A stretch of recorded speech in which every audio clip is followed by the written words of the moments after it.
ప్రతి పేదవాడి ఇంటికి 200 యూనిట్లు ఈరోజు ఉచితంగా విద్యుత్తును సరఫరా చేస్తూ 50 లక్షల కుటుంబాలకు ఈనాడు ఇండ్లలో కూడా పేదవాడి కళ్ళల్లో పేదవాడి ఇంటిలో వెలుగులు చూడాలి, పేదవాడి కళ్ళల్లో సంతోషాన్ని చూడాలి అని ఈనాడు మనం 200 యూనిట్లు పేదవాళ్లకు ఉచితంగా ఇంట్లలో కరెంటు ఇస్తున్నాం. ఇదే కాదు, ఆడబిడ్డలు కట్టెల పొయ్యితో కష్టాలు పడుతున్నారు. ఆనాడు సోనియమ్మ మీకు దీపం పథకం ద్వారా గ్యాస్ పొయ్యి సిలిండర్ ఇవ్వడమే కాకుండా 400 రూపాయలకే సిలిండర్ ఇచ్చింది.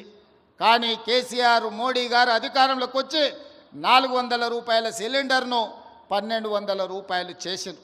అందుకే 1200 రూపాయలతోనే ఆడబిడ్డలు కష్టపడుతున్నారని ఆలోచన చేసి మనం 500 రూపాయలకే సిలిండర్ ఇవ్వాలని ఈనాడు తెలంగాణ రాష్ట్రంలో 50 లక్షల కుటుంబాలకు ఆడబిడ్డలకు 500 రూపాయలకే సిలిండర్ ఇవాళ ఆడబిడ్డలకు ఇస్తున్న రాష్ట్రం ఏదైనా ఉందంటే అది తెలంగాణ రాష్ట్రం అని చెప్పి ఈ సందర్భంగా నేను గర్వంగా చెప్పదలుచుకున్నా.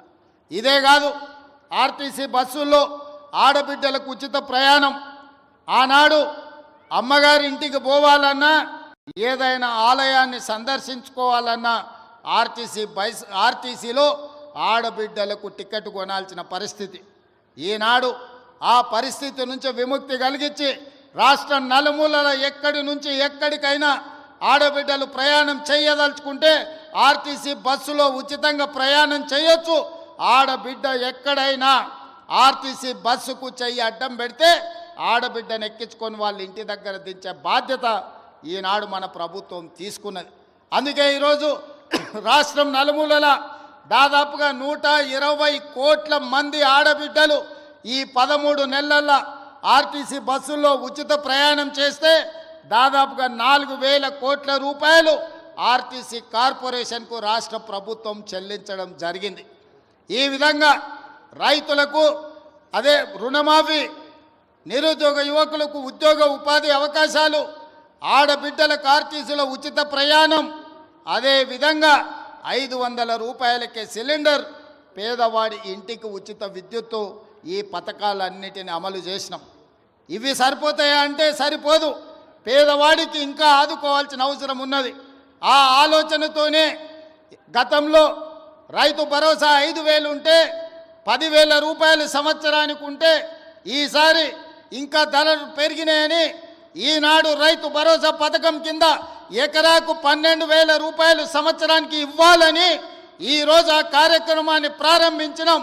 ప్రతి సంవత్సరం దాదాపుగా 20,000 కోట్ల రూపాయలు ఈనాడు రైతు భరోసా పథకం కింద ప్రతి ఎకరాకు 12,000 రూపాయలు ఇవ్వాలని ఆ పథకాన్ని ఈరోజు తెలంగాణ రాష్ట్రంలో ఉండే దాదాపుగా 70 లక్షల మంది రైతులకు కొడంగల్ శాసనసభ నియోజకవర్గం చంద్రవంచ నుంచి ఈరోజు ఆ కార్యక్రమాన్ని ప్రారంభించుకున్నాం. ఈరోజు జనవరి 26 బ్యాంకులకు హాలిడే ఉన్నది. రాత్రి 12 గంటల తర్వాత ప్రతి రైతుకు, రాష్ట్రంలో ఉన్న వ్యవసాయ భూమి ఉన్న ప్రతి రైతుకు రాత్రి 12 గంటల తర్వాత ప్రతి ఎకరాకు 6,000 రూపాయలతోని మీ ఖాతాల్లో మీ నగదు టకీమని పడే విధంగా ఈరోజు కార్యక్రమాన్ని తీసుకున్నాం. ఇంత గొప్ప కార్యక్రమం, ఈ రాష్ట్రంలో ఉండే లక్షలాది మంది రైతాంగ కుటుంబాలను ఆదుకోవాలన్న కార్యక్రమం ఇవాళ కొడంగల్ శాసనసభ నియోజకవర్గం చంద్రవంచ గ్రామం నుంచి ప్రారంభించుకోవడం మనందరికీ సంతోషం.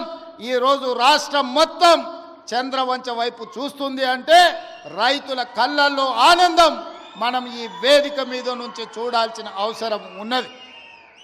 అదేవిధంగా పేదలు, నేను పాదయాత్ర చేసినప్పుడు సమ్మక్క సారలమ్మ జాతర నుంచి ములుగు నియోజకవర్గంలో పాదయాత్ర మొదలుపెట్టి ఆ రోజు ఖమ్మము, వరంగల్, ఆదిలాబాదు, అదేవిధంగా నిజామాబాదు, కరీంనగర్ ఈ ప్రాంతాలలో తిరుగుతున్నప్పుడు తండాలలో, గూడాలలో, మారుమూల పల్లెల్లో పేదోళ్ళు వచ్చిండ్రు.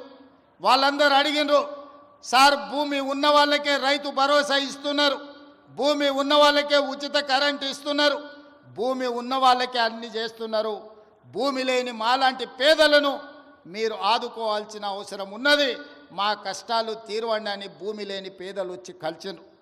ఆలోచన చేసినాం, మంత్రివర్గంలో చర్చించినాం.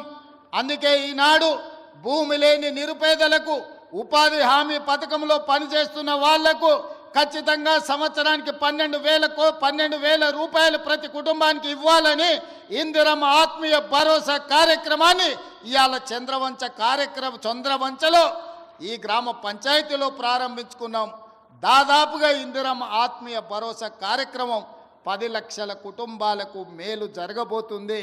ఇవాళ భూమి లేని నిరుపేదలను, ముఖ్యంగా దళితులను, గిరిజనులను, ఆదివాసులను, బలహీన వర్గాలను ఆదుకోవడానికి పథకం తీసుకొచ్చినాం. వాళ్ళ ఖాతాలో కూడా సంవత్సరానికి 12,000 రూపాయలు వేయబోతున్నాం. వాళ్ళ నగదు కూడా రాత్రి 12 గంటల తర్వాత బదిలీ కాబోతున్నదని చెప్పి నేను ఈ సందర్భంగా తెలియజేయదలుచుకున్నా. అదేవిధంగా ఇందిరమ్మ ఇల్లు, పేదవాళ్ళకి ఇందిరమ్మ ఇల్లు అనగానే డాక్టర్ వైఎస్ రాజశేఖర రెడ్డి గుర్తొస్తాడు. ఆనాడు 2004 నుంచి 2014 వరకు ప్రతి పేదవాడికి ఇల్లు లేని ప్రతి వాడికి ఇల్లు కట్టుకోవడానికి ఆనాడు ఇందిరమ్మ ఇల్లు ఇచ్చినాం. 2004 నుంచి 2009 వరకు, 2009 నుంచి 2014 వరకు నేను గురునాథ్ రెడ్డి గారు ఎమ్మెల్యేలుగా ఉన్నప్పుడు ఈ నియోజకవర్గంలోనే రాష్ట్రంలో అత్యధికంగా తెలంగాణ రాష్ట్రంలో ఇందిరమ్మ ఇండ్లు తీసుకున్న నియోజకవర్గం ఉందంటే దాదాపుగా 36,000 ఇండ్లు ఈ నియోజకవర్గంలో మేమిద్దరం ఆనాడు పేదలకు ఇప్పించినాం. చంద్రశేఖరరావు కడుపు